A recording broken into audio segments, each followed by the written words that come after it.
మంచిర్యాలలో జరుగుతున్న ఎస్ఐఆర్ ప్రక్రియపై మాజీ ఎమ్మెల్యే దివాకర్ రావు అభ్యంతరాలు వ్యక్తం చేశారు. క్షేత్రస్థాయిలో కేవలం 12% మంది మాత్రమే ఫారాలు సమర్పించారని అధికారులు చెబుతున్న లెక్కలు తప్పుగా ఉన్నాయని ఆరోపించారు. వందలాది ఓటర్లకు ఒక్కళ్లే BLO ఉండటం వల్లే పనులు నెమ్మదించాయి అని అన్నారు. ఈ లోపాలను సరిదిద్ది ప్రక్రియ పూర్తి చేయడానికి కనీసం మరో 2 నెలల గడువు పొడిగించాలి అని కలెక్టర్ ఎన్నికల సంఘాన్ని కోరారు. అలాగే BROలు ఒకే పార్టీ ఇళ్ల వద్ద కాకుండా తటస్థ ప్రదేశాల్లో నిర్వహించాలని డిమాండ్ చేశారు. ఒక వ్యక్తి ఒకే ఓటు ఉండే దిశగా రూపకల్పన చేసిన సందర్భంలో ఓటరు నమోదు కార్యక్రమంలో మరి BLOs అనుకోండి, అదేవిధంగా పార్టీల పరంగా ఉన్న BLS అనుకోండి, ఎంతో కృషి చేస్తున్నప్పటికీ మన దగ్గర దాదాపు మంచిల కాన్స్టిట్యూన్సీలో 2,83,000 దాదాపు 84,000 మంది ఓటర్స్ ఉన్నారు.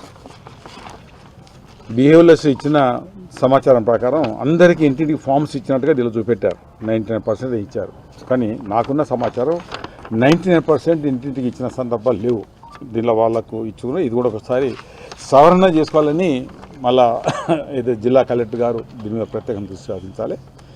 సబ్మిషన్ తర్వాత ఇంటికి ఇచ్చిన తర్వాత మళ్ళీ ఫామ్ నింపి వాళ్ళకు మనం సబ్మిట్ చేయాల్సిన బాధ్యత ఓటర్పై ఉంది. ఇందులో సాధారణంగా ఓటర్కి అంత పెద్దగా అవగాహన లేదు, రాయలేరు. 2002 ఓటర్స్ అంటే కొంతమంది దొరకడం లేదు. ఇది బాగా నత్తనడక నడుస్తుంది, చాలా నత్తనడక. ఇవాళ 11 తారీఖు, ఇవాళ 24 తారీఖు లాస్ట్ డేట్, ఇంకా 13 రోజులు ఉంది.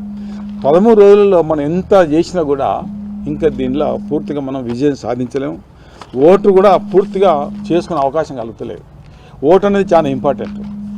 ఓటు అనేది ఏ ఒక్కరు ఈ తెలంగాణ రాష్ట్రంలో కానీ భారతదేశంలో కానీ ప్రతి ఓటరు 100% ఓటు ఎన్రోల్ కావాల్సిందంటే వాస్తవంగా సమయం తక్కువ పెట్టారు. సమయం 29 రోజులను పెట్టారు. అది చాలా తప్పు. ఎందుకంటే ఇంత పెద్ద ప్రక్రియ పోనీ ఇప్పటిప్పుడు 2000 న్యూ ఓటర్ లిస్ట్ ప్రకారం లేకపోతే మళ్ళీ సబ్మిట్ చేసే కార్యక్రమం ఉంటే బాగుంటుండే. 2002 దొరకడానికి చాలా ఇబ్బంది పడుతున్నారు. మా పరంగా పార్టీ పరంగా ఇక్కడ మొత్తం 2002 ఓటర్స్ తీసుకున్నాము, అందరు సబ్మిట్ చేసినాము. ఎంత సబ్మిట్ చేసినా వాళ్ళకి దొరకాలంటే ఆనాడు లక్ష్మణ కాన్స్టిట్యూన్సీ